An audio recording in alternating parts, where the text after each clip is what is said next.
E as ações da Via Varejo subiram um pouco mais de 75% desde julho, no pior momento. Mas o que está acontecendo?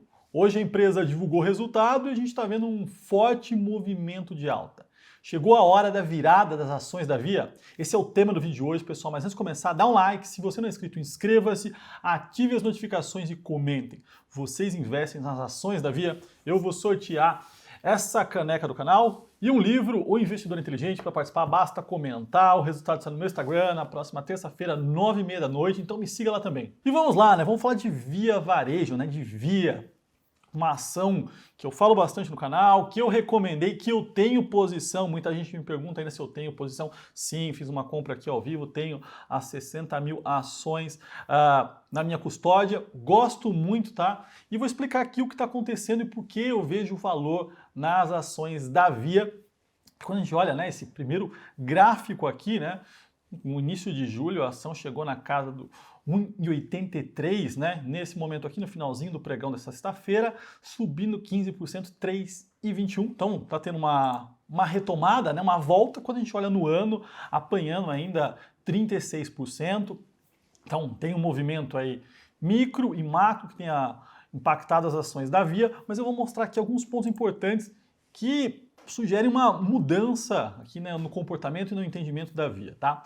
Quando a gente olha para o resultado, primeiro a foto aqui dos principais indicadores operacionais, o que a gente vê, né? O GMV, que é o total de vendas que a empresa faz dela e dos terceiros, né, via plataforma, em relação ao mesmo período do ano passado, uma queda de 3,5%. Quando a gente pega as vendas, né, via digital mais dela, né, o 1P, uma queda de 0,8%, e o 3P, o Marketplace, caindo 19,2%. Então você olha aqui e fala, opa, esses números não são bons.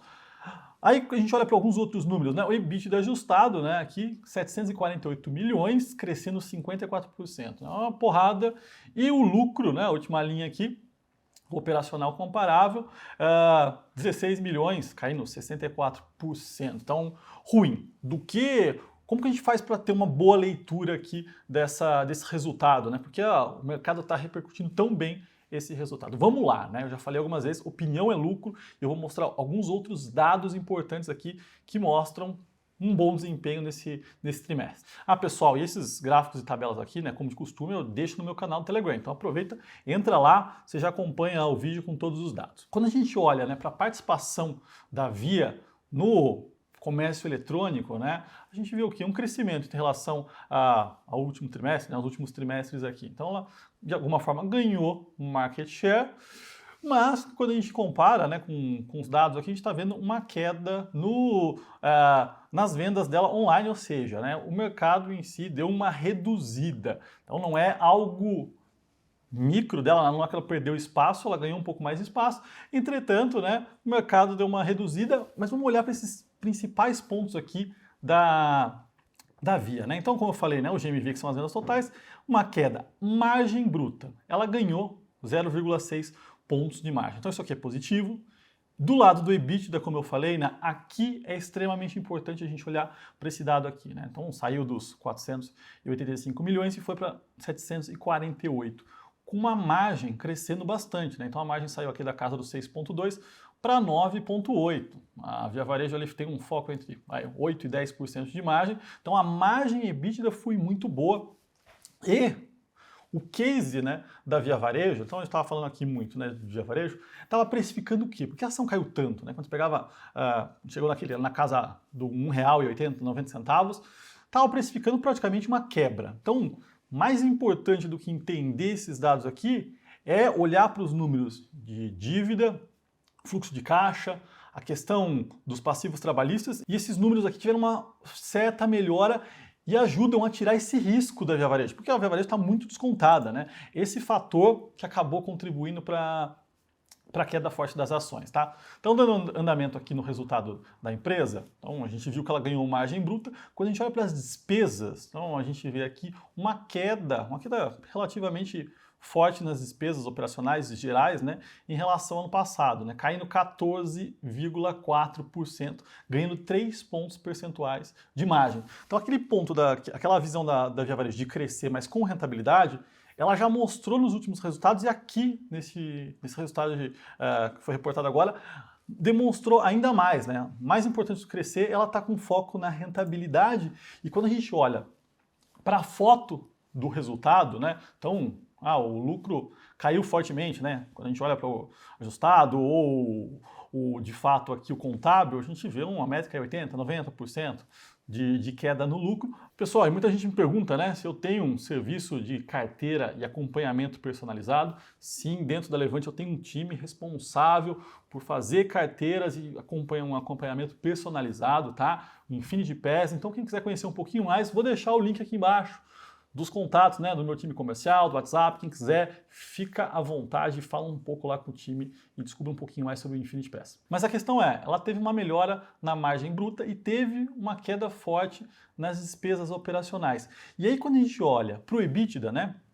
que é o lucro operacional antes do imposto e das receitas financeiras, o que aconteceu? O resultado dela foi de 446 milhões de reais, crescendo quase 190% em relação ao mesmo período do ano passado.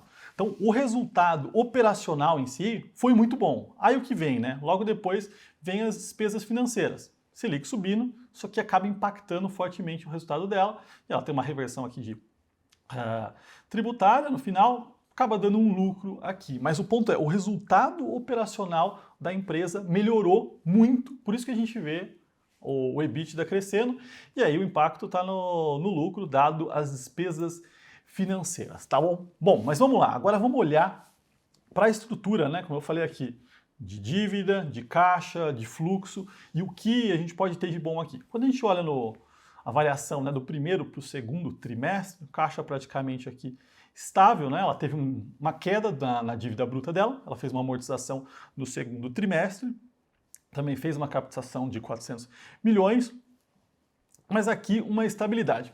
Colocando os recebíveis, né, dos cartões de crédito, das vendas já realizadas, ela tem um caixa líquido de 515 milhões, tá? Quando eu for fazer as contas aqui, eu vou desconsiderar esses recebíveis para ser um pouco mais agressivo, tá? Mas aqui, nesse caso, aqui a gente está falando de uma empresa de caixa líquido que tem uma variância no entendimento. Aí quando a gente olha para a dívida dela, então a dívida total dela é de 3,8 bilhões de reais, caixa total, tudo que ela tem ali como recebíveis, 4,3, ou seja, tem uma situação confortável, né? Tipo, é difícil alguém pensar que existe uma possibilidade de quebra com essa condição, e ela já fez a amortização que ela tinha no segundo trimestre. A gente vê o cronograma aqui, um cronograma saudável, né? O impacto maior aqui que a gente tem de amortização é no segundo tri de 23. Então, eu acho que aqui mostra uma situação bem mais confortável para as ações da Via Varejo.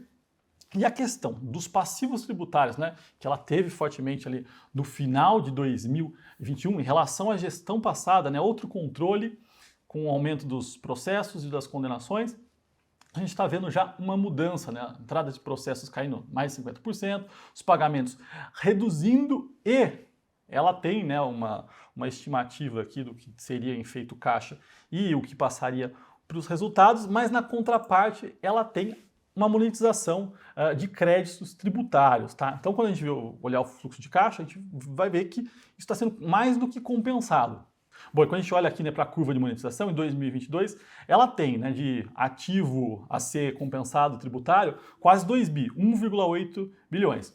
Então, ela já compensou, já monetizou, né, 308 milhões no primeiro tri e 529 milhões no segundo trimestre. O que é isso, né? Ela tem ativos, né, a serem revertidos via tributário, e aí quando ela tem a condenação pelos processos trabalhistas, ela consegue netar. Então, de alguma forma, isso não atrapalha, não é que ela está tendo que, ela tem que incorrer desse desembolso, na contraparte ela tem o recebimento desses créditos tributários. E ao total, né, quando a gente pega assim, o que ela tem de crédito tributário para monetizar, a gente está falando no valor de 10 bi.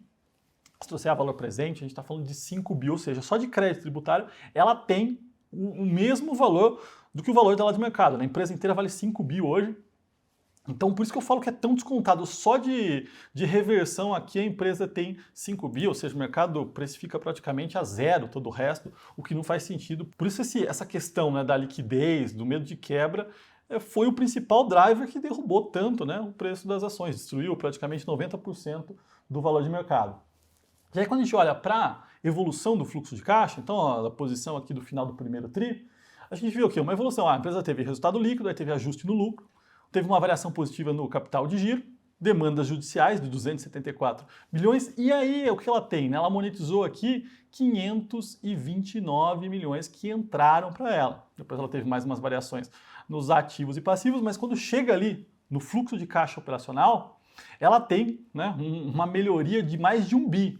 E aqui no fluxo de caixa das operações, 591 milhões. Então, assim, a empresa teve uma variação positiva no fluxo de caixa da operação. Mas ela não está queimando caixa na operação. Aí, após isso, né, investimento, pagamento aqui de juros, né? E por último, dívida. Ela amortizou um pedaço da dívida aqui.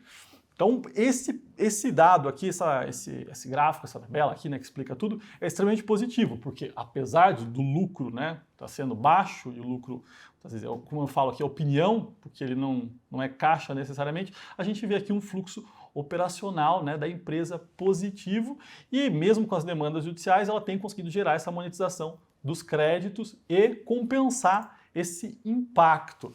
Então, a visão é, o resultado em si não tem um crescimento forte, mas a empresa tem focado em rentabilidade. Isso está ajudando bastante, começou a ganhar margem e tem se refletido no EBITDA. O alto custo, né, da dívida, dado o CDI alto, tem impactado a última linha, entretanto está com uma situação muito mais confortável, uma visibilidade muito mais clara agora de dívida, amortização e do fluxo aqui que ela tem de créditos a monetizar. E aí quando a gente olha para a empresa, né, para o nível de valuation que ela está sendo negociada, e por isso que eu falo que ela está muito barata, a gente está falando aqui que ela entregou até agora pouco mais de 1,5 bi de EBITDA, tá?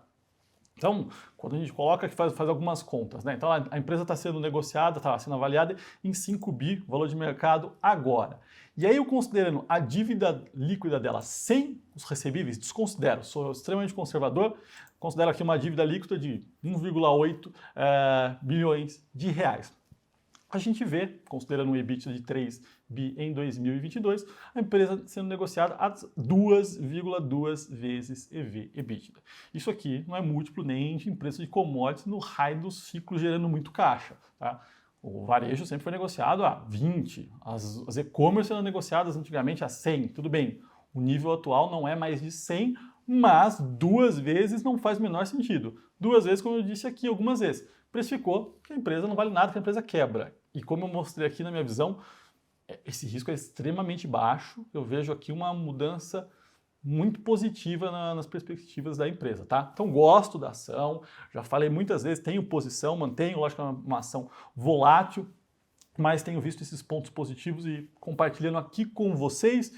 E além disso, pessoal, vou aproveitar também para deixar relatório sobre o setor, né, sobre Via e Magalu da Levante, o link está aqui embaixo, é só baixar, é gratuito, tem sorteio da caneca e do livro.